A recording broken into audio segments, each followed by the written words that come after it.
గౌరవ అధ్యక్షుల వారికి హృదయపూర్వక నమస్కారం. నాకు మాట్లాడే అవకాశం ఇచ్చినందుకు గౌరవ ముఖ్యమంత్రి గారికి మీకు హృదయపూర్వక నమస్కారం.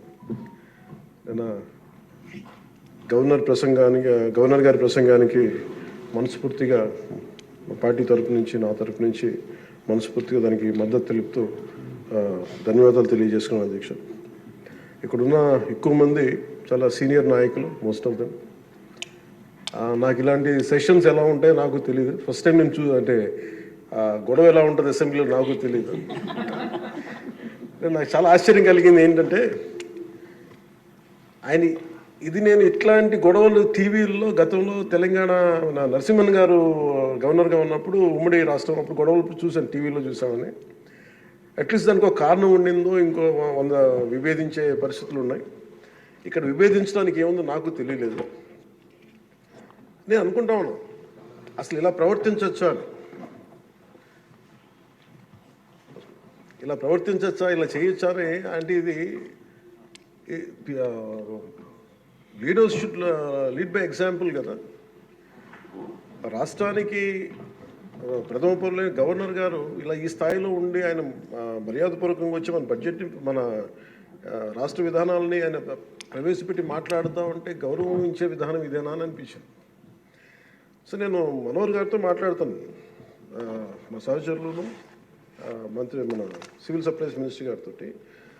నా రూల్ బుక్ మేమిద్దరు మాట్లాడుకుంటే rules of procedure and conduct of business in Andhra Pradesh legislative assembly ఏంటి సార్ ఇలాగే మాట్లాడేస్తారంటే దాంట్లో చూపించాను. చాప్టర్ 5లో when the House assembles under Article 175 176 of the Constitution, every member shall maintain the dignity and the solemnity of the occasion before, during or after the governor's address and shall not obstruct or interrupt the address in any manner. Maintenance of dignity and salinity at governors address అనేది చాలా స్పష్టంగా ఈ rule బుక్లో ఉంటే మనమే రూల్స్ని implement చేయాల్సిన వాళ్ళం. వారికి సంఖ్యాబలం ఉందా లేదా పక్కన పెడితే every member of this house has a responsibility to follow the rules. మనమే కనుక రూల్స్ని బ్రేక్ చేస్తే ఇంక మన ప్రజలకి కానీ చూసే వాళ్ళకి ఏం చెప్తాం. నాకు చాలా కాలం క్రితం నేను అప్పుడప్పుడు మనోహర్ గారిని అడుగుతూ ఉంటాను, సరే అసెంబ్లీలో ఇక్కడ ఏమి గొడవలు జరిగినా ఎందుకు కేసులు పడవని, ఇక్కడ ఏమి మీకు కొట్టుకో, ఇది నేను నాకు చాలా కామన్ మ్యాన్ ఒక ఇష్యూ, ఒక ఇంక్విజిటివ్నెస్. అండ్ నాకు పార్లమెంట్లో గొడవ జరిగినప్పుడు ఏమి అవ్వేంటి ఇలా ఇబ్బంది పెట్టేస్తారు ఏంటంటే, ఇక్కడ అవేమి ఉండవు, ఇక్కడ ఇట్స్ ఫ్రీ ఫర్ ఆల్ అన్నట్టుగా మాట్లాడితే వీ హ్యావ్ మోర్ రెస్పాన్సిబిలిటీ. మన మీద రూల్స్ పెట్టలేదు అంటే ఏం కేసులు పెట్టమండి. ఇదే కనుక నిన్న వాళ్ళు చేసిన గొడవే కనుక గవర్నర్ గారి మీద ఆయన సుప్రీంకోర్టు జస్టిస్గా ఉన్నప్పుడు ధైర్యం చేయగలరా, కళ్ళల్లో చూడగలరా?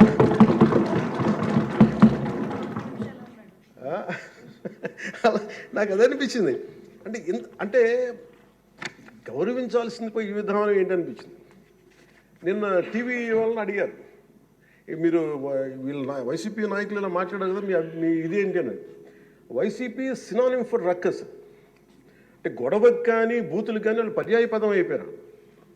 అంటే నిన్న చూసిన గొడవ జరిగిన తర్వాత నాకు నిజంగా అనిపించింది, గౌరవ ముఖ్యమంత్రి గారు అన్ని సంవత్సరాలు వాళ్ళు ఎలాగా వాళ్ళ తట్టుగా నిలబడ్డారో ఆయనకి హ్యాట్స్ ఆఫ్ తెలియజేస్తాడు.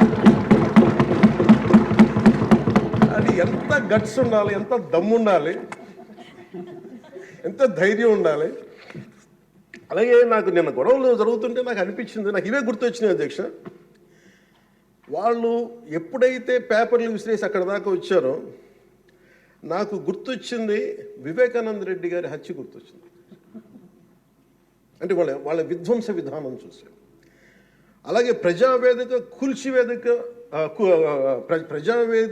కూల్చిన విధానాన్ని గుర్తొచ్చింది అధ్యక్ష. 200 పైచిలకు ఆలయాలని విధ్వంసం గుర్తొచ్చింది అధ్యక్ష. డాక్టర్ సుధాకర్ గారు చనిపోయిన విధానం గుర్తొచ్చింది అధ్యక్ష. జంగారెడ్డి కల్తీ సారాలో చనిపోయిన చావులు గుర్తొచ్చినాయి అధ్యక్ష. సుప్రీంకోర్టు జడ్జిలతో లెటర్ రాసిన విధానం గుర్తొచ్చింది అధ్యక్ష. వాళ్ళు చేసిన గొడవకి మన హైకోర్టు, ఆంధ్రప్రదేశ్ హైకోర్టు జడ్జెస్ని సోషల్ మీడియాలో బూతులు తిట్టిన విధానం గుర్తొచ్చింది అధ్యక్ష. సోషల్ మీడియా అబ్యూస్ గుర్తొచ్చింది అధ్యక్ష. పత్రికాధిపతులపై దాడులు గుర్తొచ్చినాయి అధ్యక్ష. రివర్స్ టెండరింగ్ గుర్తొచ్చింది అధ్యక్ష, పాలసీ టెర్రరిజం గుర్తొచ్చింది అధ్యక్ష, స్వయాన మీ మీద జరిగిన టార్చరు, దాడులు, ఇబ్బంది పెట్టిన విధానం గుర్తొచ్చింది అధ్యక్ష, మన అడవుల విధ్వంసం గుర్తొచ్చింది అధ్యక్ష. చంద్రబాబు గారిని 53 రోజులు జైల్లో పెట్టి ఇబ్బంది పెట్టిన విధానం గుర్తొచ్చింది అధ్యక్ష. అమరావతి రైతుల్ని దారుణంగా రక్తాలు వచ్చేలా కొట్టి కేసులు పెట్టింది గుర్తొచ్చింది అధ్యక్ష. తిరుపతి కల్తీ లడ్డులు గుర్తొచ్చినాయి అధ్యక్ష. అబ్యూజ్ ఆన్ విమెన్ గుర్తొచ్చింది అధ్యక్ష. మన కళ్ళ ముందు వీళ్ళు విధ్వంసం తెలియజేస్తూ ఉన్నారు. వీళ్ళు ఈ స్థాయిలో ఇక్కడ ప్రవర్తిస్తే దానికి సంబంధించి బయట ఇట్లాంటి గొడవలు జరుగుతాయి అధ్యక్ష. ఇది మారాలి అని చెప్పి మనం మాట్లాడితే ప్రజలు మనకి ఈ రోజున ఇంత అత్యధిక బలంతో మనల్ని ఇక్కడ నుంచోబెట్టారు అధ్యక్ష, ఇక్కడ కూర్చోబెట్టారు మనందరినీ.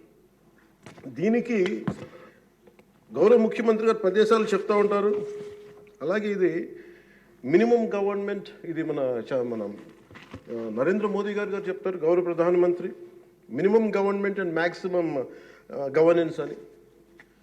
దాంట్లో భాగంగానే చాలా గ్రేట్ అడ్మినిస్ట్రేటివ్ రిఫార్మ్స్ పట్టుకొచ్చారు. ఈ రోజున వాట్సాప్ గవర్నెన్స్ కూడా ముందుకు తీసుకెళ్ళడానికి ఆయన అనుభవం. అంటే మేము ఈ ప్రభుత్వం చేస్తున్నది అధ్యక్ష, ఎక్కడా కూడా ప్రభుత్వం ప్రజలకి సామరస్యపూర్వకంగా ఉండాలి, ఎక్కువ సానుకూలంగా ఉండాలి, ఎక్కువ బాధ్యతలు పెట్టాలి, ఎక్కువ బరువు పెట్టకూడదు అనే విధంగా గౌరవ ముఖ్యమంత్రి గారి ఆధ్వర్యంలో నడుస్తూ ఉంది ప్రభుత్వం. మేమందరం ఆయనకి సహాయ సహకారాలు అందిస్తూ ఉన్నాం అధ్యక్ష. Governor his excellency Abdul Nazeer గారికి రాష్ట్ర ప్రభుత్వ అధిపతిగా గవర్నర్ హోదాలో శాసనసభను ఉద్దేశించి రాష్ట్ర అభివృద్ధి భవిష్యత్ నమూనాను దిశానిర్దేశం చేసినందుకు వారికి నా హృదయపూర్వక కృతజ్ఞతలు. అలాంటి ఉన్నతమైన వ్యక్తి ఇస్తున్న సందేశాన్ని చూసి వైసీపీ వాళ్ళు బాయ్కాట్ చేయడం చాలా దురదృష్టకరం. ఇలాంటి ఆయన చూస్తూ ఉన్నాను అధ్యక్ష, ఇట్లాంటి ఇబ్బంది పెట్టే సమయంలో కూడా ఆయన ఆరోగ్యం కూడా సరిగ్గా లేదు, జ్వరం వచ్చిన సమయంలో కూడా ఆయన ఎంత ఇబ్బంది పెడుతుంటే ఆయన చాలా సక్సెస్ఫుల్గా ఆయనకి ఇచ్చినందుకు మనస్ఫూర్తిగా వారికి నా ధన్యవాదాలు, నా కృతజ్ఞతలు తెలియజేస్తాను. చట్టసభలు దేవాలయాలు లాంటివి రాజ్యాంగాన్ని పరిరక్షించేందుకు 5 కోట్ల ఆంధ్రప్రదేశ్ రాష్ట్ర ప్రజల భవిష్యత్తుని నిర్ణయించే వేదిక ఇది. అలాంటి సభను హుందాగా నడిపించాలని కూటమి ప్రభుత్వం అధికారులకు వచ్చిన రోజు నుంచి తరచుగా చెప్తూ గౌరవ ముఖ్యమంత్రి గారు పదే మా అందరికీ దిశానిర్దేశం చేస్తూ ఉంటారు. గతంలో కూడా మొదటి రోజు కూడా వారికి ఎట్లా రావాలి పెడితే లేదు మనం ఇబ్బంది పెట్టొద్దు, వాళ్ళకి 11 సీట్లు వచ్చినా కానీ పాపం వారికి ఇవ్వాల్సిన గౌరవం వాళ్ళకి ఇద్దామని చెప్పి ఏ రోజు కూడా ఇబ్బంది పెట్టి గబుక్కుని ఒక మాట అంటుంటే గౌరవ సభ్యులు కొంతమంది ఇక్కడి నుంచి అలా చెయ్యొద్దు, అలా మాట్లాడకండి అని అందరినీ చాలా సున్నితంగా మందలించారు ఆయన. ఇట్లాంటి ఉన్నప్పుడు వాళ్ళు ప్రవర్తించే విధానం చాలా బాధ అనిపించింది. మేమందరం 164 మంది సభ్యులు చాలా బాధ్యతగా వ్యవహరిస్తున్నాం అధ్యక్ష. భవిష్యత్తులో కూడా రాజ్యాంగ పరిరక్షణ, రాష్ట్ర ప్రజల సంక్షేమం, రాష్ట్ర సమగ్ర అభివృద్ధి ధ్యేయంగా వ్యవహరిస్తామని సందర్భంగా గవర్నర్ గారికి శాసనసభ వేదికగా తెలియజేస్తాం. నిన్న సభలో గందరగోళం సృష్టించి సభ నుండి వెళ్ళిపోయిన 11 మంది ఎమ్మెల్యేల పార్టీకి సంబంధించిన ఎమ్మెల్సీ ప్రవర్తనని ఖండిస్తూ ఇందులో ఆ తప్పు లేనప్పటికీ కూడా గవర్నర్ గారికి ప్రభుత్వం తరఫున క్షమాపణ తెలియజేస్తాను అధ్యక్ష. గౌరవ శాసనసభ స్పీకర్ శ్రీ అయ్యన్న పాత్రుడి గారికి, సభలో ఆసీనులై ఉన్న గౌరవ ముఖ్యమంత్రి శ్రీ నారా చంద్రబాబు నాయుడు గారికి, మంత్రివర్యులకు, శాసనసభ్యులకు, శాసనమండలి సభ్యులకు, అలాగే సభ నుంచి వెళ్ళిపోయిన వైసీపీ సభ్యులకు కూడా నా హృదయపూర్వక నమస్కారం. అధ్యక్ష, మేము ఆర్థిక ఇబ్బందులు పడుతున్న రాజధాని ఇచ్చి కూడా రాజధాని నిర్మించుకోలేని రాష్ట్రంలో గత ప్రభుత్వం రాజధానిపై నిర్మాణం దృష్టి పెట్టకుండా 3 ముక్కలాట ఆడింది. అభివృద్ధి కుంటుపడింది, ఆర్థిక స్థిరత్వం కోల్పోయింది. ఈ కారణంగా పెట్టుబడులు మందగించాయి, అధికార దుర్వినియోగం, క్షీణించిన శాంతి భద్రతలు, మౌలిక సదుపాయాలు, కల్పన వైఫల్యం కారణంగా రాష్ట్రం తీవ్ర సంక్షోభంలోకి వెళ్ళిపోయింది. ఇలాంటి సమయంలో గౌరవ ముఖ్యమంత్రి శ్రీ నారా చంద్రబాబు గారి నాయకత్వంలో ఆయన ఈ సవాళ్ళను అధిగమిస్తూ ప్రభుత్వాన్ని స్థాపించాం. ఇప్పుడు ఆర్థిక, సామాజిక, సాంస్కృతిక, విద్య, ఆరోగ్య, పర్యావరణ మరియు మౌలిక సదుపాయాల అభివృద్ధి లక్ష్యంగా ప్రాంతాల వారి సమగ్రమైన అభివృద్ధి ప్రణాళికతో ముందుకు వెళ్తున్నాం. ఎన్నికల ముందు పరిస్థితులు చూసాం. సాంత్వన, ఓదార్పు కావాల్సిన రాష్ట్రానికి ఈ రోజున వాళ్ళు బాధ్యత రాహిత్యం మనకి చూసాం. గత కొంతకాలంగా రాష్ట్రం ఆర్థిక సుస్థిరత కోల్పోయిన దరిమిలా తిరిగి నారా చంద్రబాబు గారి నాయకత్వంలో పునర్జీవం వైపు అడుగులు వేస్తున్న కీలక సమయం అది. అదేవిధంగా ప్రభుత్వంలో పారదర్శకత, జవాబుదారీతనం తీసుకురావాలనే ఉద్దేశంతో పంచాయతీరాజ్ శాఖలో అవినీతికి ఎటువంటి తావు లేకుండా ఉద్యోగుల బదిలీల కార్యక్రమం చేపట్టడం జరిగింది అధ్యక్ష. గ్రామ పంచాయతీలో ఘనంగా జాతీయ వేడుకలు జరుపుకోవాలనే ఉద్దేశంతో స్వాతంత్ర గణతంత్ర దినోత్సవాల వేడుకలను ఖర్చులను పెంచి పంచాయతీలకు అందించడం జరిగింది. ప్రభుత్వం అధికారంలోకి వచ్చిన వెంటనే ఒకే రోజు 13,326 గ్రామ సభలు నిర్వహించి ప్రపంచ రికార్డు సాధించామన్న ఈరోజు తీసుకున్న నిర్ణయాలను చిత్తశుద్ధితో అమలు చేసేందుకు పల్లె పండుగ పేరుతో కార్యక్రమం రూపొందించి 3 నెలల కాలంలో సంక్రాంతి పండుగ నాటికి రాష్ట్ర వ్యాప్తంగా ప్రతి గ్రామంలో రోడ్లు నిర్మించే చర్యలు తీసుకున్నాం అధ్యక్ష. కేంద్ర ప్రభుత్వం గ్రామీణ అభివృద్ధి శాఖ ఆధ్వర్యంలో ప్రతిష్టాత్మకంగా నిర్వహించే మహాత్మా గాంధీ జాతీయ ఉపాధి హామీ పథకం ద్వారా విడుదలవుతున్న నిధులను పూర్తి స్థాయిలో సద్వినియోగం చేసుకుంటూ అభివృద్ధి కార్యక్రమాలకి వినియోగం చేస్తూ కేంద్ర ప్రభుత్వం చేత ప్రశంసలు అందుకుంటున్న విషయాన్ని సందర్భంగా మీకు తెలియజేస్తాం అధ్యక్ష. దాదాపు 4,500 కోట్ల వ్యయంతో 30,000 అభివృద్ధి కార్యక్రమాలను ప్రారంభించి రాష్ట్ర వ్యాప్తంగా 4,300 కిలోమీటర్ల సీసీ రోడ్ల నిర్మాణం చేపట్టడం జరిగింది అధ్యక్ష. గత ప్రభుత్వం 5 ఏళ్ల హయాంలో 1,800 కిలోమీటర్ల సీసీ రోడ్లు నిర్మాణం చేస్తే కేవలం 6 నెలల కాలంలో గౌరవ ముఖ్యమంత్రి శ్రీ నారా చంద్రబాబు గారి నాయకత్వంలో కూటమి ప్రభుత్వం 4,300 కిలోమీటర్ల నిర్మాణం చేపట్టింది. ఇప్పటికీ 3,000 కిలోమీటర్లు పూర్తి కాగా ఇంకో 1,300 కిలోమీటర్ల రోడ్ల నిర్మాణం ముగింపు దశకి చేరుకునే అధ్యక్ష.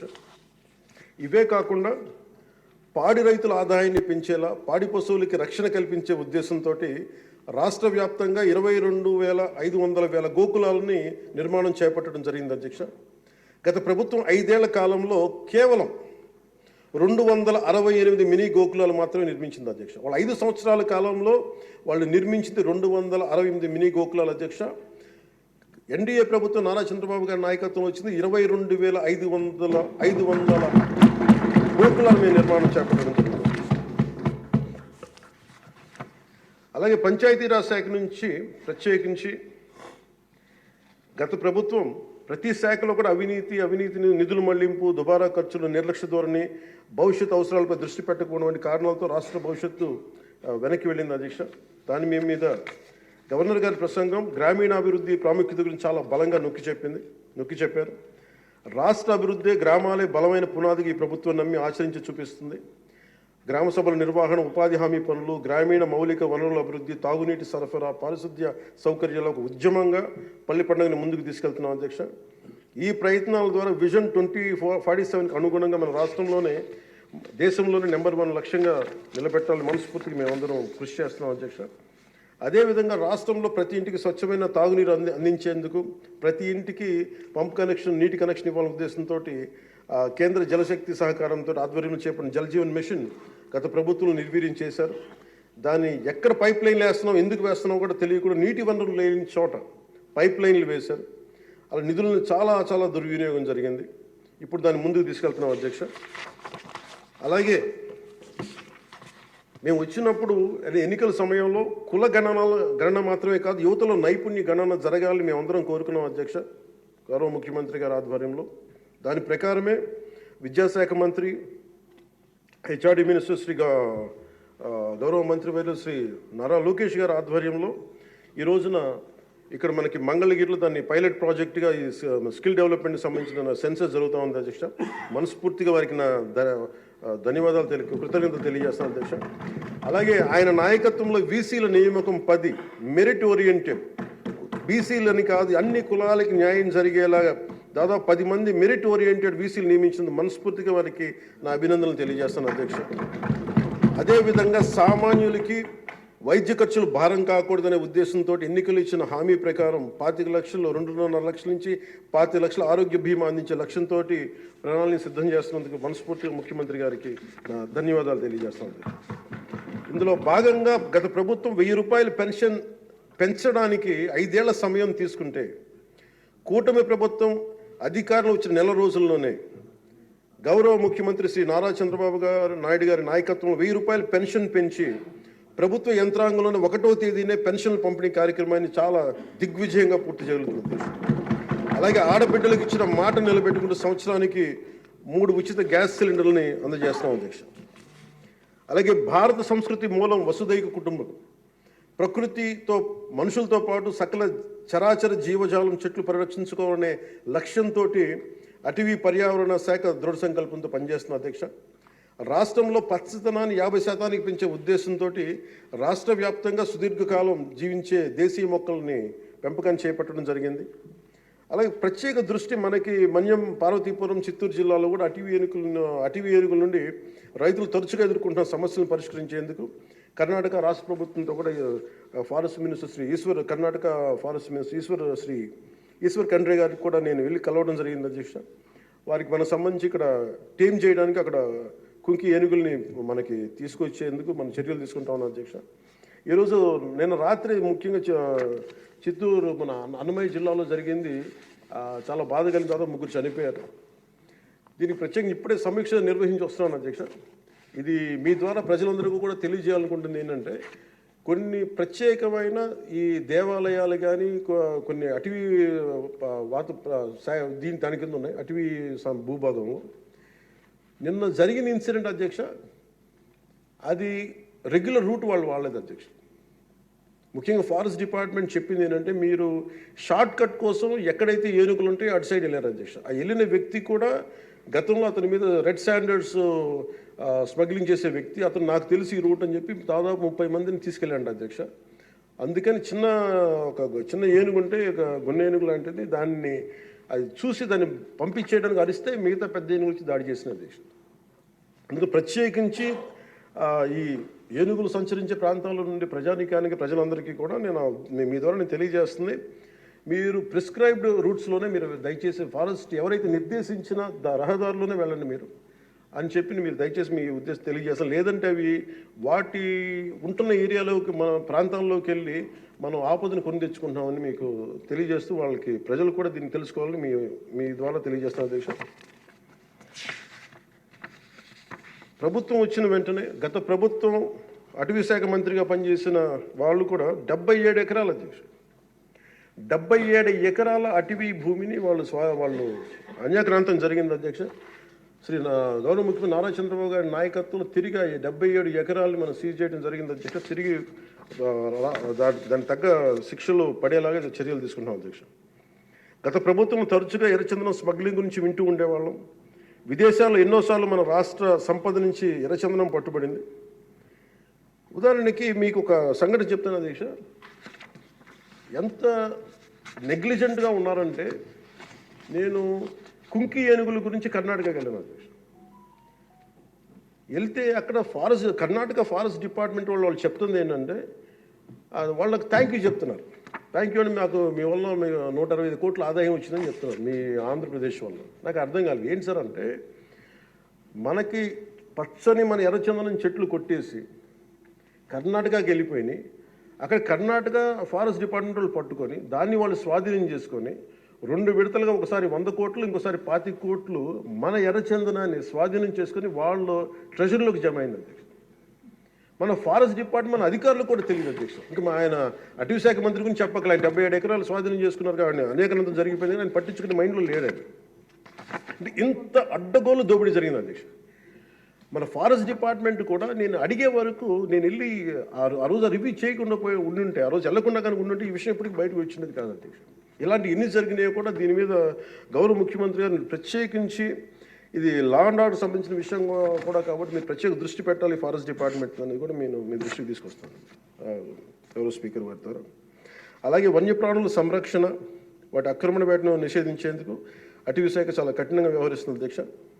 తీర ప్రాంతాలను పరిరక్షించేందుకు మడ అడవుల పెంపకంపై ప్రత్యేక దృష్టి పెట్టడం జరిగింది.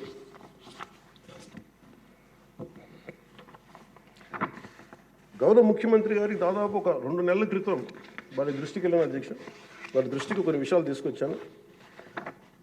గత 5 సంవత్సరాల కాలంలో చాలా గిరిజన, ముఖ్యంగా మీకు తెలుసు ఉత్తరాంధ్ర ప్రాంతంలో గిరిజన ప్రాంతాల్లో అసలు డోలీల ద్వారా పేషెంట్స్ని తీసుకొచ్చి అంబులెన్స్ వెళ్ళలేని గ్రామాలు ఉన్నాయి, రోడ్లు లేని గ్రామాలు ఉన్నాయి. చాలామంది మనకి న్యూస్ పేపర్లో మనకి న్యూస్ వచ్చేది, డోలీల ద్వారా తీసుకొచ్చి వాళ్ళు ఇబ్బంది పడే విధానం, దారిలోనే వాళ్ళకి డెలివరీ అయిపోయే పరిస్థితి, చాలా ప్రమాదకరమైన పరిస్థితులు ఉంటే గౌరవ ముఖ్యమంత్రి గారు అపాయింట్మెంట్ తీసుకుని ఒకసారి చెప్పాను, సార్ మన దగ్గర ఆర్థిక పరిస్థితి అన్నీ తెలిసి కూడా నేను ఆయన ఒత్తిడి పెట్టడానికి వెళ్ళాను. సార్ మీరు ఇట్లా ఉంది పరిస్థితి అంటే ఆయన అడ్మినిస్ట్రేటివ్ శాంక్షన్ ఒక 35 కోట్లు ఆ రోజున పెద్ద మనసుతో ఇచ్చారు అధ్యక్ష. ఆ తర్వాత అలాగే మన కేంద్రంలో కొన్ని స్కీమ్స్ ఉన్నాయి, వాటన్నిటి ద్వారా తీసుకెళ్ళి ముందు రోడ్లు వేస్తే అధ్యక్ష ఈ రోజున ఇది మీ దృష్టికి తీసుకొస్తున్నాం ప్రజలందరికీ మీ ద్వారా. రహదారి నిర్మాణంతో ఇన్ని 7 దశాబ్దాల కాలంలో సార్ తొలిసారిగా అంబులెన్స్ కూత విన్న గిరిజన గ్రామం పొలంగూడ అధ్యక్ష. సకాలంలో అంబులెన్స్ రావడంతో నిమిషాల్లో ఆసుపత్రికి చేరుకొని ఆరోగ్యమైన మగబిడ్డకి జన్మనిచ్చేది ఒక గిరిజన మహిళ.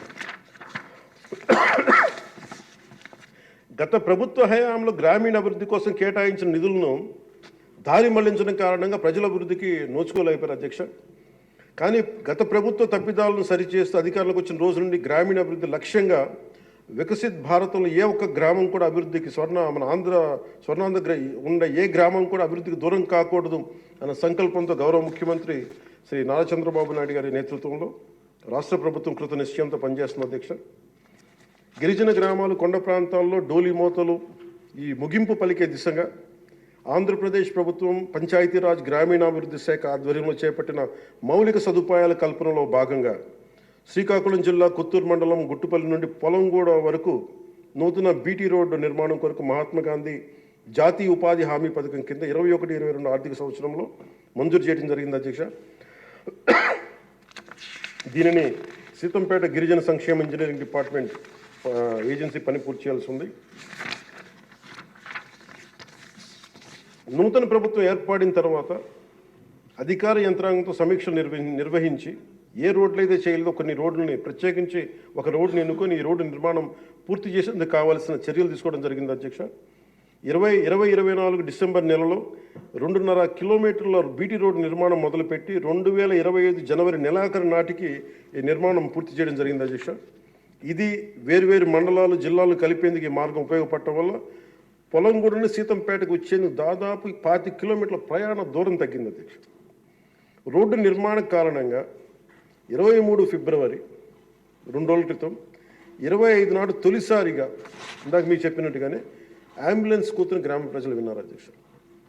పురిటి నొప్పులతో బిడ్డకు జన్మనిచ్చేందుకు ఇబ్బంది పెడుతున్న శ్రీమతి సవర సబియాక అనే గిరిజన సోదరి గిరిజన సోదరి మహిళ ఈ నూతన రహదారి మీదుగా నిమిషాల వ్యవధిలో హిరమండలంలోని ప్రాథమిక ఆరోగ్య కేంద్రానికి తీసుకురావడం జరిగింది అధ్యక్ష. చాలా మగబిడ్డకి జన్మనిచ్చారు. ఈ రహదారి ఏర్పాటు ద్వారా 6 గిరిజన గ్రామాలకు సంబంధించిన 1260 మంది డోలీ మోతల కష్టాలని నారా చంద్రబాబు నాయుడు గారి నాయకత్వంలో ఈ రాష్ట్ర ప్రభుత్వం తీర్చింది అధ్యక్ష. ప్రత్యేకించి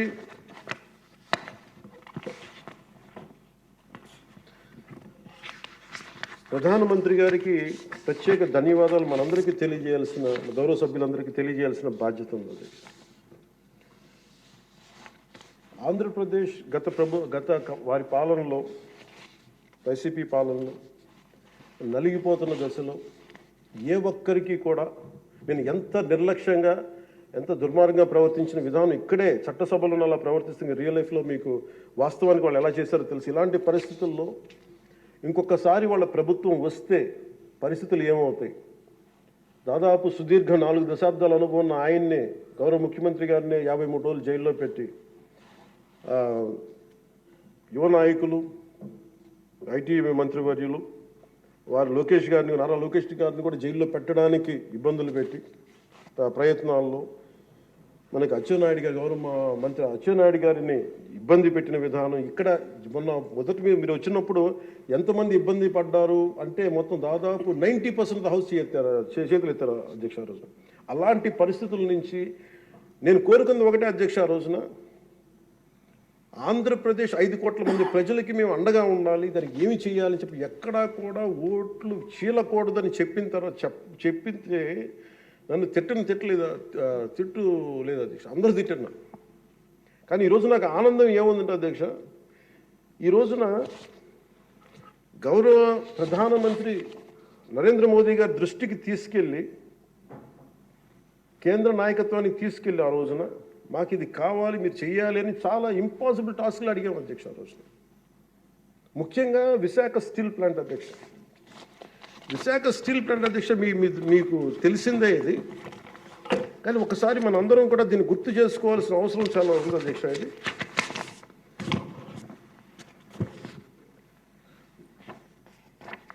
1966 అక్టోబర్లో విశాఖ ఉక్కు ఆంధ్రుల హక్కు అనే నినాదంతో రాష్ట్ర వ్యాప్తంగా ఉద్యమం మొదలైంది. దాదాపు ఉద్యమంలోకి విద్యార్థులు పూర్తి స్థాయిలో వచ్చారు. 1966 నవంబర్ 1వ తేదీన రాష్ట్ర వ్యాప్తంగా నిరసనలు చేపట్టారు. లాఠీ చార్జీలు, కాల్పుల్లో 32 మంది చనిపోయారు అధ్యక్ష. వీటిలో ఒక బిగ్ లిస్ట్ ఉంది అధ్యక్ష, 32 పేర్లు. ఉదాహరణ కొన్ని పేర్లు చూస్తున్నా అధ్యక్ష. టి సన్యాసిరావు, అంజూరి అప్పారావు, తంగిళ్ళ సత్యం, పోలినేని ఏసయ్య, మస్తాన్, హబీబుల్లా రెహమాన్, బాలమురళీకృష్ణ, సాంబశివరావు, పరాంకుశ్ దాస్, తెలంగాణ జగిత్యాల నుంచి సాయిరెడ్డి, కాకినాడ నుంచి బాబురావు గారు కానీ, ఇలా పీలేరు, ఆదిలాబాద్, వరంగల్, పలాస, ఉమ్మడి రాష్ట్రం నుంచి ఇంతమంది చనిపోయారు అధ్యక్ష. ఇది ఒక ఇంపాసిబుల్ టాస్క్ అధ్యక్ష. దీనిని ప్రైవేటీకరణ జరిగిపోతుంది అని అంటే ఎంత బలమైన ఇబ్బందులు పెట్టారంటే అధ్యక్ష. ఆ రోజున ఈ రోజున కూర్చోబెట్టి వీళ్ళు చాలా ఎక్కువ మాట్లాడుతూ ఉన్నారు. వీళ్ళు ఆ రోజున 21 జనవరి 27న విశాఖ ఉక్కు పరిశ్రమలో పెట్టుబడుల ఉపసంహరణ డిజిన్వెస్ట్మెంట్ కేంద్రం ప్రకటన చేశారు అధ్యక్ష. ఆ రోజున వీళ్ళు మద్దతు పలికారు అధ్యక్ష. వైసీపీ నాయకులు మద్దతు పలకటమే కాకుండా వాళ్ళు కూర్చొని మమ్మల్ని అందరినీ ఇరకాటంలో పెట్టాలని. అలాంటి పరిస్థితుల్లో నేను మా నాయకులు మనోహర్ గారు వెళ్ళాం అధ్యక్ష ఢిల్లీకి. వెళ్ళి ఇక్కడ సభ జరిగింది. సభ జరిగితే మేము ఆ రోజున కేంద్ర మంత్రి, హోంమంత్రి శ్రీ అమిత్ షా గారిని కలిసాం అధ్యక్ష. ఉక్కు ప్రైవేటీకరణపై నిర్ణయం మీరు పునరాలోచించుకోమని చెప్పాము అధ్యక్ష. ఒకటే చెప్పాము అధ్యక్ష, ఈ రోజున ఇంతమంది చనిపోయారు, దాదాపు 32 మంది. మా ఆంధ్రప్రదేశ్లో తెలంగాణకి తెలంగాణ అన్న భావం ఉంటుంది. మా ఆంధ్రప్రదేశ్కి దురదృష్టం ఏంటో దౌర్భాగ్యం తెలియదు. మాకు ఎప్పుడు కులాల భావం తప్ప మేము ఆంధ్రులు అనే భావన మాకు లేదు. ఒకే ఒక్క చోట ఆంధ్రులు అనే భావం ఎక్కడ వస్తుందంటే విశాఖ స్టీల్ ప్లాంట్ ఒక్క దగ్గరే ఆంధ్రులు అనే హక్కు భావన వస్తుంది. అంటే మేము అది నేను చాలాసార్లు అనుకుంటూ ఉంటాను అధ్యక్ష, ఎందుకు విశాఖ ఉక్కు అనుకనే ప్రతి ఒక్కరికి ఒక ఏకత ఉంటుంది, దాంట్లో ఐడెంటిటీ ఎందుకు ఉంటుందని ఆలోచిస్తే అధ్యక్ష 32 మంది యువకుల బలిదానం, దాని శక్తి దానికి ఉంటుంది అధ్యక్ష. అది కదిపేస్తుంది. అలాంటిది నేను ఒకటే చెప్పాను, మేము వెళ్ళి సార్ ఇది కనుక మీరు చేయగలిగితే అది ఎవరి చేతుల్లో లేదు, అది మీరు పెద్ద మనసుతో ఆలోచించి డిస్ఇన్వెస్ట్మెంట్ చేయమంటే వాళ్ళు ఒకటి చెప్పారు అధ్యక్ష. మేము గతంలో మీరు ఈ మినీరత్న కంపెనీ ఉంది అధ్యక్ష, దానికి డ్రెడ్జింగ్ కార్పొరేషన్ ఆఫ్ ఇండియా అని, దాన్ని తీసుకోగలిగే కానీ దీన్ని తీసుకోలేమని చెప్పి మాకు కూడా ఏం చెప్పారంటే అధ్యక్ష, ఇది ఇంపాసిబుల్ అన్నట్టుగానే చెప్పారు అధ్యక్ష ఆ రోజున.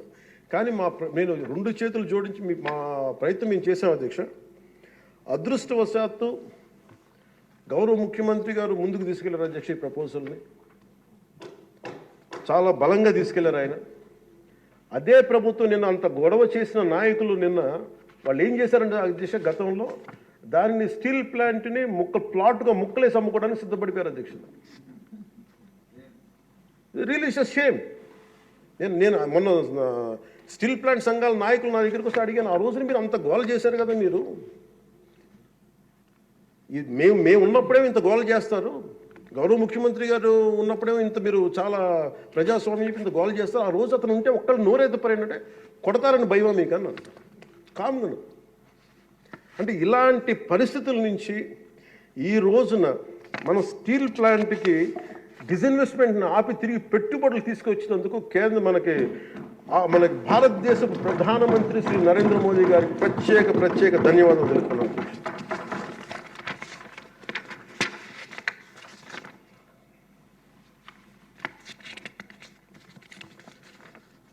ఆ రోజు విశాఖ స్టీల్ ప్లాంట్ పరిరక్షణకి అఖిల పక్షం ఏర్పాటు చేయాలని మేము అడిగితే అధ్యక్ష వాళ్ళకి గత ప్రభుత్వ నాయకుల్ని రాష్ట్ర ప్రభుత్వం స్టాండ్ ఏమిటో చెప్పాలంటారు. విశాఖ స్టీల్ ప్లాంట్ ప్రైవేటీకరణ జరగకుండా ఉంటే ఎలా ఆపుతారు చెప్పాలని, ఇలా కళ్ళబుల్లి కబుర్లు చెప్తే చూస్తూ ఊరుకోమని వాళ్ళకి మాట్లాడారు అధ్యక్ష. వైసీపీ నాయకులు కేంద్రం మా మాట వినదని చెప్పారు అధ్యక్ష. పదవులు కావాలి, బెయిల్ కావాలని అడిగితే స్టీల్ ప్లాంట్ ఎక్కడి నుంచి వస్తుంది అధ్యక్ష? కేంద్ర ప్రభుత్వం ప్రవేశపెట్టిన ప్రతి బిల్లుకి మద్దతు ఇస్తున్నప్పుడు స్టీల్ ప్లాంట్ కోసం ప్రత్యేకంగా గనులు ఎందుకు అడగలేదని వాళ్ళు నిలదీశారు అధ్యక్ష. రోజు మేము చెప్పాను మీకు ఒక కార్యాచరణ ప్రకటించండి. మాకు ఆ రోజున ఒక ఎమ్మెల్యే, ఆ ఎమ్మెల్యే కూడా మీరు తీసేసుకున్నారు. వైసీపీకి ఉన్నారు, మీకు టీడీపీకి ఉన్నారు. ఆ రోజు 175 మంది ఎమ్మెల్యేలు, 25 మంది ఎంపీలు. ఒక ఐక్య కార్యాచరణ ప్రకటించండి అంటే అండగా ఉంటామని చెప్తే కూడా వాళ్ళు కాపాడుకోలేపారు అధ్యక్ష. కానీ నారా చంద్రబాబు గారి నాయకత్వం మేము కాపాడుకున్నాం అధ్యక్ష. స్టీల్ మేము చాలా గర్వంగా చెప్పగలం, చాలా గర్వంగా చెప్పగలం అధ్యక్ష. అలాగే దీన్ని ప్రత్యేకించి అధ్యక్ష ప్రధానమంత్రి గారికి మన సభ నుంచి అందేలాగా ఆంధ్రప్రదేశ్ మన అమరావతి మన క్యాపిటల్ దగ్గర నుంచి వెళ్ళేలాగా అక్కడికి అందేలాగా వారికి నా కృతజ్ఞతలు తెలియజేస్తాను అధ్యక్ష. I take this opportunity to express my wholehearted gratitude to Honorable Prime Minister Sri Narendra Modi ji for his unwavering trust in the Andhra Pradesh government and for extending the immense support in every aspect of state development. मैं इस अवसर पर माननीय प्रधानमंत्री श्री नरेंद्र मोदी जी को आंध्र प्रदेश सरकार पर भरोसा दिखाने और विकास में सहयोग देने के लिए अपना आभार व्यक्त करता हूं. The Polavaram project, Adhyaksha, these are key things. One is Polavaram project. The central government stood by us. That is, number one is Polavaram project, the lifeline of Andhra Pradesh. The Polavaram project is crucial for irrigation, resolving the drinking water crisis across the state. Under the previous regime, the project faced severe neglect with less than 10% of the work completed, leading to unnecessary cost escalations and delays due to reverse tendering. After forming the new government, Honorable CM Sri Nara Chandrababu Naidu Garu reassessed the project status and sought central support. The central government under the leadership of Sri Narendra Modi ji responded immediately, approving 12,157 crore for 24-25 and 5,936 crore for 25-26, ensuring rapid progress towards completion. The second one is Jal Jeevan Mission, Adhyaksha, safe drinking water for every household. The mission aims to provide 55 liters of safe drinking water per person daily through tap connections across 95.44 lakh households in Andhra Pradesh. The previous government failed to achieve even 1% progress in 5 years. The central government has sanctioned 27,000 crore for phase 1, boosting implementation efforts.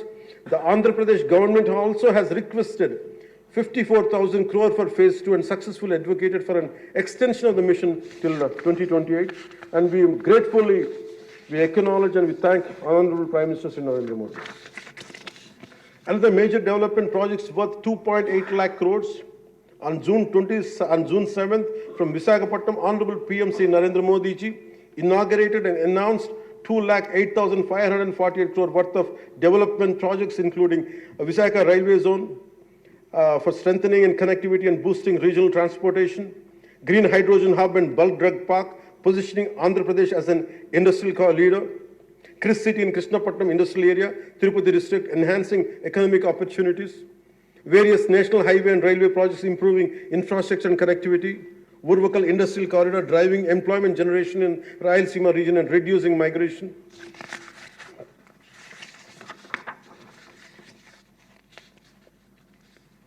Visakha steel plant, as I said, sir, it holds a very great emotional connection. I'm grateful to Honorable PM for understanding and allocating funds for additional supporting, increasing its financial support from 620 crore to 8,620 crores for 24-25 and 3,295 crore for 25 and 26, ensuring its revival and profitability. We're grateful to Honorable PM Narendra Modi.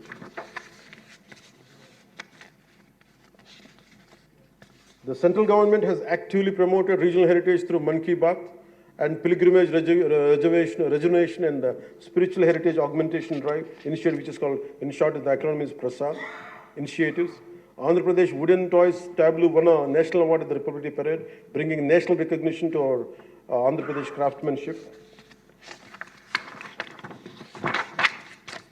Commitment towards Vikasit Bharat 2047 on behalf of 5 crore Andhra Pradesh people, we express gratitude to Honorable PM Sri Narendra Modi ji for his unwavering trust in our state government under the leadership of Sri Nara Chandrababu Naidu garu. Under his visionary leadership, Andhra Pradesh is committed to contributing towards a $2 trillion economy as a part of Vikasit Bharat 2047. We all will work relentlessly to achieve Swarnandhra 2047, ensuring a prosperous and a developed Andhra Pradesh. Employment generation through Narega, the central government has allocated 5,621 crore under wage component and 3,233 crore under material component through Narega, which has generated 22.04 crore working days and provided employment to 73.27 lakh laborers, ensured 100 days of assured employment for 3.23 lakh families. Development of Amaravati and building a world-class capital. The YCP government neglected the construction of Amaravati and misused and diverted central funds, leading to uncertainty and loss of investor confidence. Due to the lack of stable government and clear policies, many international companies refrain from investing in Andhra Pradesh. The newly formed NDA government is committed to developing Amaravati as a world-class capital under the leadership of Sri Nara Chandrababu Naidu garu. So for this, central government has sanctioned 15,000 crore and assured continued support for timely completion of the capital. This will not only accelerate the state's growth, but also attract top global companies, creating a strong and economic and industrial ecosystem in the state of AP.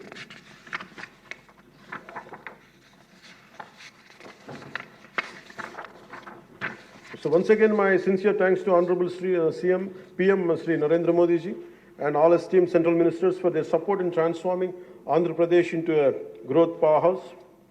एक बार फिर आंध्र प्रदेश को विकास महाशक्ति में बदलने में उनके समर्थन के लिए माननीय प्रधानमंत्री श्री नरेंद्र मोदी जी और सभी सम्मानित केंद्रीय मंत्रियों को मेरा हार्दिक धन्यवाद.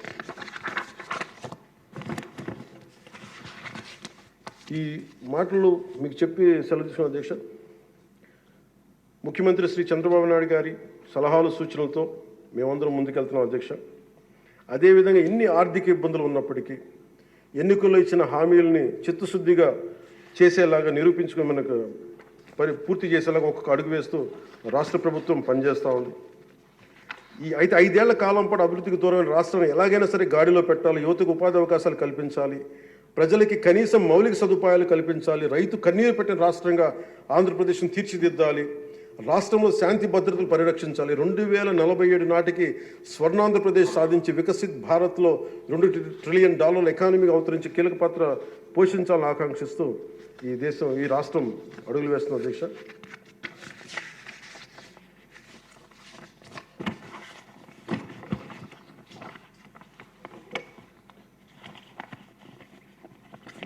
చాలా నలిగి వచ్చాము అధ్యక్ష. మీ మీద కూడా కేసులు పడ్డాయి, మిమ్మల్ని కూడా ఇబ్బంది పెట్టారు. ఇలాంటి సమయంలో one caution all of us, వ్యక్తిగతంగా నేను తీసుకున్న అధ్యక్ష, నా పార్టీ వ్యక్తులు కూడా చెప్తా ఉన్నాను, ఇది ప్రజలకు కూడా తెలియజేస్తాం. గత 5 సంవత్సరాల కాలం నలిగిపోయాం అధ్యక్ష. మేమందరం గౌరవ ముఖ్యమంత్రి గారు ఎంత నలిగిపోయారు మనందరికీ తెలుసు. ఎంత ఇబ్బంది పడ్డారు, ఇంట్లోంచి ఆడవాళ్ళు బయటికి రావాలంటే ఇబ్బంది పడ్డారు, రాష్ట్రంలో నవ్వు లేదు, భయాలు ఉన్నాయి. అలాంటి స్థాయి నుంచి మేమందరం కలిపి ప్రజల్లో విశ్వాసాన్ని చెరుకున్నాం అధ్యక్ష. వీళ్ళు నిలబడతారని ఒక మనందరం తీసుకోవాల్సిన మా అందరికీ కూడా నేను పదే నాకు చెప్పుకుంటాను అధ్యక్ష. అది సంకీర్ణ ప్రభుత్వాలు చాలా ఛాలెంజింగ్ అధ్యక్ష. ఒక పార్టీ అయితే ఇబ్బంది లేదు, కానీ మన అదృష్టమో ఏదో దురదృష్టమో తెలియదు, కానీ సంకీర్ణ ప్రభుత్వం వచ్చింది మనది. అది ఎటు తీసుకున్నా కానీ our commitment is for people అధ్యక్ష. ఎన్నిసార్లు కూడా చాలాసార్లు గౌరవ ముఖ్యమంత్రి గారికి నన్ను ఇబ్బంది పెట్టి చాలామంది చాలా రకాల వ్యాఖ్యలు చేసినప్పటికీ కూడా మేము బలంగా కలిసి ఉంటాం అనడానికి ఇది వారి గురించో నా గురించో లేదంటే లోకేష్ గారి గురించి ఇంకెవరి గురించే కాదు. ఇది we have committed for people అధ్యక్ష. మేము ఆంధ్రప్రదేశ్ ప్రజల కోసం మేము నిలబడి ఉన్నాం అధ్యక్ష. ఇబ్బందిగా ఉంటాయి కొన్ని కానీ సంకీర్ణ ప్రభుత్వం కలిసి లేకపోతే మటుకు ప్రజలకి మేము ద్రోహం చేసిన వాళ్ళం అవుతాం అధ్యక్ష. ఎట్టి పరిస్థితుల్లో కూడా అధ్యక్ష మేము మీకు మాటిస్తున్నాం, ప్రజలకు మేము మీ ద్వారా మాటిస్తున్నాం. మాలో ఎన్ని ఇబ్బందులు ఎన్ని ఇట్లాంటివి వచ్చినా, ఎవరన్నా మాట్లాడిన గౌరవ సభ్యులు ఎవరన్నా మాట్లాడిన మేము వీటిని అధిగమించి ప్రజల్లో మన్నను చూరుకొని 15 సంవత్సరాలు ఖచ్చితంగా మా ఎన్డీఏ ప్రభుత్వం ఉంటుంది. ఎన్ని ఇబ్బందులు ఉన్నప్పటికీ కింద పడతాం, మీద పడతాం, అవి మా ఇంటి విషయాలు అధ్యక్ష. అవి మన ఇంటి విషయాలు, అవన్నీ మన ఎన్డీఏ కూటమి విషయాలు, మన కుటుంబ విషయాలు. కింద పడతాం, మీద పడతాం, ఒక మాట అనొచ్చు, ఇంకోటి అనొచ్చు, నాకు ఏం అభ్యంతరం. కానీ ఇంకొకసారి మటుకు గవర్నర్ గారికి గౌరవం ఇవ్వని వ్యక్తుల పార్టీ మటుకు ఈ సభలో అడుగు పెట్టకూడదు. వాళ్ళకి కూడా అధికారం రాదు. దీంట్లో మనం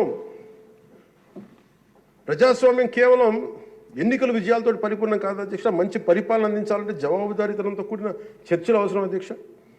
ప్రతిపక్షం అనేది లేదు. నేను చెప్పాను, మాకంటే ఒక సీట్ వచ్చినా మీరు ప్రతిపక్షంలో కూర్చున్నారు కానీ నేను సంతోషంగా ఉంటానంటే పాపం లేదు. మీ ప్రజలు మీకు ఇవ్వలేదు అవకాశం. లేదు, మాకు దామాషా పద్ధతి ప్రకారం పర్సంటేజ్ ప్రకారమే మాకు ఓట్లు మాకు ప్రతిపక్షం కావాలంటే they should go to Germany అధ్యక్ష. అక్కడ ప్రాసెస్ ఉంది, అక్కడ ఫెసిలిటీ ఉంది, అక్కడ సౌలభ్యం ఉంది. మీరందరూ తలా ఒక కాంట్రిబ్యూషన్ చేసిన సభ్యులందరూ వాళ్ళకి కూర్చొని ఫ్లైట్ టికెట్ వేసి పంపిస్తాం అధ్యక్ష. అంటే ఇక్కడ మనకున్న, అంటే మనం సరదాగా మాట్లాడుకున్న మనకున్న బాధ్యత, మనమే అధికార పార్టీ, మనమే మన గౌరవ ముఖ్యమంత్రి గారు చెప్పారు అధ్యక్ష, మనమే ప్రతిపక్షంగా కూడా ప్రవర్తించాలని. అంటే నిర్మాణాత్మక ప్రతిపక్షంగా యాజ్ ఎ కాన్షియస్ కీపర్గా. సింగపూర్లో మనకు తెలిసి PIP, people's action party, which is initiated by great leader Lee Kuan Yew, స్వీయ నియంత్రణ కోసం వాళ్ళు అధికారంలో ఉండటం కారణంగా స్వీయ నియంత్రణ కోసం అధికార పార్టీలోని విభిన్నమైన అభిప్రాయాలతో కూడిన చర్చలు చేస్తారు అధ్యక్ష. భారతదేశ స్వాతంత్రం వచ్చాక పార్లమెంటు మొట్టమొదటి సమావేశ సందర్భం ప్రస్తుత సభకి ప్రజలు ఇచ్చిన తీర్పును ప్రతిబింబిస్తుంది. అప్పుడు ఇతర పార్టీ నుండి గెలిచిన అంబేద్కర్ గారిని న్యాయశాఖ మంత్రిగా నియమించారు. ప్రతిపక్ష జనసంఘ చెందిన శ్యాంప్రసాద్ ముఖర్జీ నెహ్రూ గారు మంత్రివర్గంలో చేర్చుకున్నారు. వారు బాబు రాజేంద్ర ప్రసాద్ గారిపై అనేక నిర్ణయాలపై విభేదించేవాళ్ళు. ఎమర్జెన్సీ తర్వాత వచ్చిన ప్రభుత్వంలో కాంగ్రెసేతర పక్షాలు వాజ్పేయి గారు కానీ, మొరార్జీ దేశాయ్ గారు కానీ, చరణ్ సింగ్ గారు విభిన్నమైన పక్షాలు భాగస్వామ్యం అయినాయి. నేటి ఆంధ్రప్రదేశ్ పరిస్థితి స్వాతంత్రం సిద్ధించిన తర్వాత లేక ఎమర్జెన్సీ తర్వాత దేశ పరిస్థితిని గుర్తు చేస్తున్న అధ్యక్ష.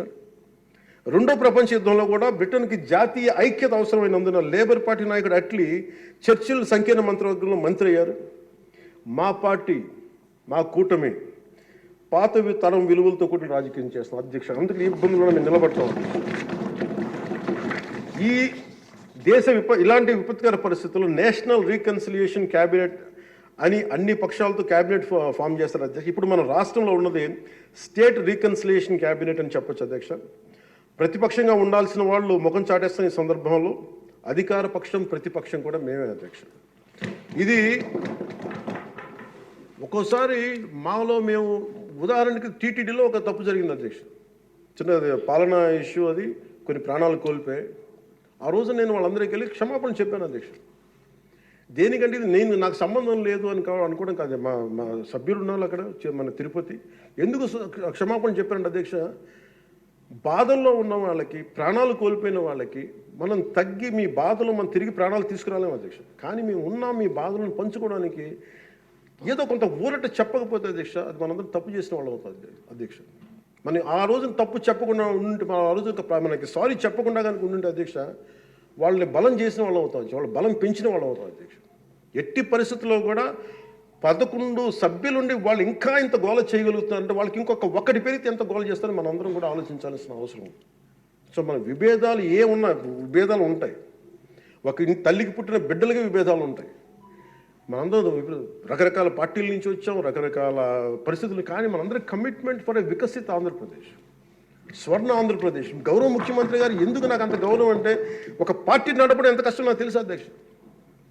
4 దశాబ్దాల నుంచి నేను ఒకవైపు ఆయన చంపి ఆయన ఇబ్బంది పెడతా ఉంటాను. సార్ నాకు ఇది కావాలి, మాకు డబ్బులు ఇవ్వండి. డబ్బులు నాకు కోసం కాదు, నేను అడిగేది ఏం అడుగుతాను, రోడ్లు కావాలని అడుగుతాం. లేదంటే గౌరవ సభ్యులందరూ నాకు రోజు మా పంచాయతీలో రోడ్లు లేవు, ఈ ఇబ్బందులు ఉన్నాయంటే ఫైనల్గా మళ్ళీ నేను వెళ్ళి ముఖ్యమంత్రి గారే చేయి చేస్తాను. ఆయనేమో పయ్యావుల కేశవ్ గారి వైపు చూస్తారు. ఉదాహరణకి మీకు ఒక ప్రతిసారి ఇబ్బంది ఉంటుంది అధ్యక్ష, కానీ వీటన్ని అధిగమించాలంటే we have to show our collective commitment and leadership to the state of Andhra Pradesh and to its people. That is very essential from ఇది మనం. ఎందుకంటే ప్రతిసారి బ్యూరోక్రాట్స్ కూడా మనం బలంగా ఉంటేనే బ్యూరోక్రసీ కూడా చాలా బలంగా పనిచేస్తుంది అధ్యక్ష. అందుకే బ్యూరోక్రసీ కూడా కూర్చోబెట్టి వాళ్ళు వింటలేదు అనడానికి వీళ్ళు ఉండరేమో అని అనుకుంటే మటుకు వాళ్ళు కూడా వదిలేస్తారు. అందుకే మన commitment for people should be very strong and should we have to show hour great resilience. అందుకే మనందరం కూడా ఇబ్బందులు ఉన్నా కానీ ఒక మాట అనుకుందాం, చేద్దాం, కానీ మన commitment for people should not waiver, not even inch. That's what I believe in అధ్యక్ష. ఇది మీ దృష్టికి ఒకటే తీసుకొచ్చి ముగిస్తాను అధ్యక్ష. కంఠంలో ప్రాణం ఉన్నంత వరకు we will work for the state development, state prosperity for people of Andhra, and we die for the nation.